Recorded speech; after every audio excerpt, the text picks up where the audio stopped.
ஆனால் இது ஒரு இந்திய அரசியலில் இன்னைக்கு இரண்டு கட்சிகள் தான் ஒரு வித்தியாசமான பாதையில் பயணிக்கிறாங்க. ஒன்று ஆம் ஆத்மி கட்சி, இன்னொன்று திராவிட முன்னேற்ற கழகம். அதாவது ஒரு குற்றச்சாட்டு ஊர்ஜிதமான பிறகு, அவங்களுடைய bail petition multiple time reject ஆன பிறகு, அவங்க இன்னைக்கு வெளியே வந்திருப்பது கிட்டத்தட்ட சார்ஜ் ஷீட் போட்டாங்க, அதற்கு மேலே என்கொயரி பண்றதுக்கு ஒன்றும் இல்லை என்பதற்காக நீதிமன்றம் பெயில் கொடுத்திருக்கிறாங்க.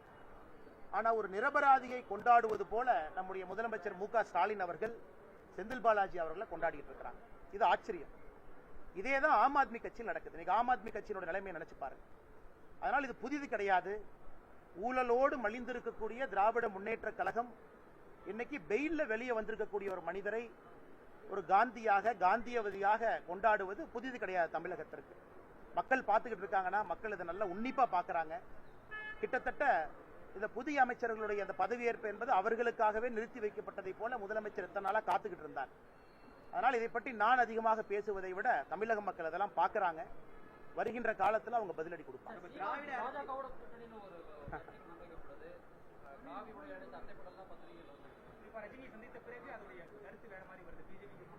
ஆனால் அண்ணன் சீமான் அவர்களுடைய பாதை தனி, எங்களுடைய பாதை தனிங்கன்னா வேறு வேறு பாதையில் இருக்கும். ஒரு நல்ல நண்பராக இருக்கின்றார். அதே நேரத்தில் பாரதிய ஜனதா கட்சியை காரசாரமா விமர்சிக்கிறார் பல இடத்துல. அவர் ஒரு புதிய பாதையில பயணிக்கணும்னு நினைக்கிறாரு, பயணிச்சுக்கிட்டு இருக்காருங்கன்னா. அதனால் பாரதிய ஜனதா கட்சியினுடைய பாதையும் அவர் பாதையும் கண்டிப்பாக வேறு வேறு பாதைகள். அதனால் அவருடைய பாதையில் அவர் போகட்டும், எங்க பாதையில் நாங்கள் போறோம்.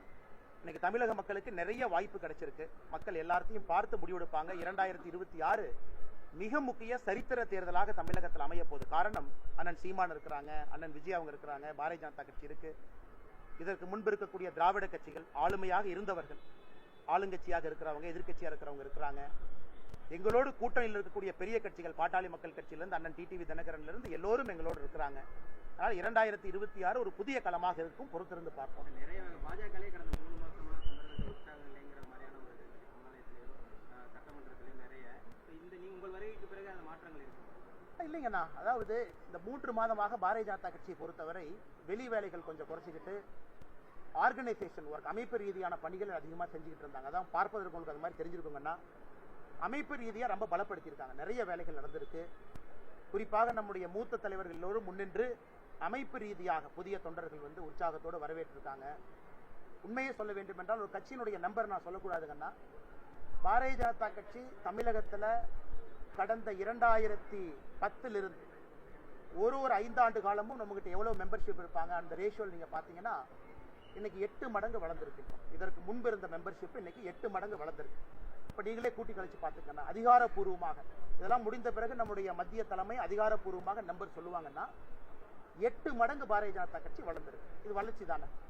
அதெல்லாம் இந்த 3 மாத காலமாக எல்லாத்தையும் சேர்த்து இருக்கிறாங்க. ஆமாம், நான் கிளம்பி போறதுக்கு முன்னாடியே நம்முடைய தலைவர்கள் எல்லோரும் இணைந்து 1 கோடி என்கின்ற ஒரு பெரிய டார்கெட்டை வச்சோம். 1 கோடி தெரியும் எங்களுக்கு. 1 கோடி என்பது திராவிட கட்சிகள் சொல்லுவாங்க. எங்கிட்ட 1 கோடி பேர் உறுப்பினர் இருக்கிறாங்க. பாரதிய ஜனதா கட்சியும் 1 கோடியை நோக்கி செல்ல வேண்டும் என்பதற்காக வைத்தோம். கிட்டத்தட்ட நாங்க மனசில் என்ன நினைச்சோமோ அதை நோக்கி வந்துகிட்டு இருக்கோம். ஆனால் அதிகாரப்பூர்வமாக இந்த பணிகள்லாம் நடந்து முடிந்த பிறகு உங்களுக்கு அதிகாரப்பூர்வமான எண்ணிக்கையை நான் கொடுக்குறோம். ஏன்னா பாரதிய ஜனதா கட்சி மற்ற கட்சி மாதிரி வெறும் நம்பரை மட்டும் சொல்ற கட்சி இல்லைங்கண்ணா.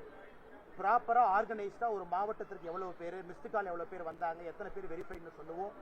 மிகப்பெரிய ஒரு அசுர வளர்ச்சியை பாரதிய ஜனதா கட்சி தமிழகத்தில் பார்த்துருக்கு. நம்முடைய தலைவர்களுடைய உழைப்பு. அதனால் நிறைய அமைப்பு வேலைகள் நடந்திருக்கு. பெரிய ஒரு மகிழ்ச்சி, மிகுந்த சந்தோஷம். இது ரொம்ப ஒரு துக்ககரமான விஷயங்கன்னா, இன்னைக்கு புயலினுடைய பாதையில சென்னை தொடர்ந்து வர ஆரம்பித்திருக்கிறது. ஒன்னு குளோபல் வார்மிங், நிறைய உற்பத்தி ஆகக்கூடிய புயல் இன்னைக்கு சென்னை டெல்டா பகுதி, இந்த பகுதியிலிருந்து கடந்து ஆந்திராக்குள்ள போயிட்டு இருக்கு. இது தொடர்ச்சியாக ஆண்டுக்கு 2 முறை பார்க்க ஆரம்பிச்சிருக்கோம். இன்னொரு பக்கம் பாத்தீங்கன்னா நம்முடைய தட்பவெப்ப நிலை ரொம்ப அதிகமாயிருக்கு. அதனால் முதலமைச்சர் அவர்கள் மிக முக்கியமாக செய்ய வேண்டியது, இன்னைக்கு சென்னையினுடைய தன்மை மாறிவிட்டது. நான் இந்த நேரத்தில் அரசியல் பேசுவதை விட ஒரு ஆக்கப்பூர்வமான ஒரு விஷயத்தை பாரதிய ஜனதா கட்சியாக சொல்ல வேண்டும் என்று நினைக்கின்றேன். முதலமைச்சர் அவர்கள் உடனடியாக இந்த குளோபல் வார்மிங் இதன் மூலமாக தமிழகத்தில் நிறைய பகுதிகள் இன்னைக்கு டிசாஸ்டர் ப்ரோன் ஏரியாவாக மாற ஆரம்பிச்சிருக்கு. டெல்டா பகுதி இன்னைக்கு பாத்தீங்கன்னா ஆயிரக்கணக்கான ஏக்கர் நிலத்துல வெள்ள பாதிப்பு, பயிர் சேதம். சென்னையை பொறுத்தவரை மின்சாரம் தாக்கி இறந்திருக்கிறாங்க. வீடுகள் சேதமடைஞ்சிருக்கு. 2-3 நாட்கள் நம்முடைய இயல்பு வாழ்க்கை பாதிக்கப்பட்டிருக்கு. ஒரு நாள் நீங்க ஏர்போர்ட்டை க்ளோஸ் பண்ணீங்கன்னா எவ்வளவு ப்ரொடக்டிவிட்டி லாஸ் பாருங்க. ஒரு நாள் நீங்க ரயில்வே ஸ்டேஷன் எடுத்தனா எவ்வளவு ப்ரொடக்டிவிட்டி லாஸ் பாருங்க. மக்கள் வேலை செய்யணும் அவ்வளவு லாஸ் இல்லை. இதனாலேயே தமிழகத்திற்கு வரக்கூடிய நிறைய எஃப்டிஐ வந்து ஹைதராபாத்தை நோக்கி போகுது. அங்க வந்து புயல் தாக்குதல் இல்லை, எதுவுமே இல்லை அப்படின்னு. அதனால் முதலமைச்சர் அவர்கள் உடனடியாக ஒரு உயர்மட்ட சயின்டிபிக் குழு அதை போட்டுங்கன்னா ப்ரிப்பரேஷன் ஆரம்பிக்கும். அடுத்தது போல் நடக்கும், அது தடுக்க முடியாதுங்கன்னா அதற்கு சென்னை தன்னை எப்படி தயார்படுத்திக் கொள்ள வேண்டும் என்பது இன்னைக்கு காலத்தினுடைய கட்டாயம். இதை முதலமைச்சர் செய்யணும். அதனாலதான் கடந்த முறை புயல் வந்த பொழுது நம்முடைய பிரதமர் அவர்கள் 550 கோடி ரூபாய் பேசின் ரிசர்வ் மேனேஜ்மெண்ட்டுக்கு ஒதுக்கினாங்க. இதெல்லாம் ஆக்கப்பூர்வமான ஒரு விஷயம். புயல் வந்த பிறகு வேலை செய்வது வேறு. இன்னைக்கு சென்னை தன்னுடைய பழைய தன்மையை இழந்து புயல் பாதையிலே மாற்றக்கூடிய ஒரு பெரிய ஒரு நகரமாக மாறி இருக்கின்றோம். இதை முதலமைச்சர் அவர்கள் கண்காணிப்பாங்க, பார்ப்பாங்கன்னு நாங்கள் நம்புறோம். நன்றிங்கண்ணா.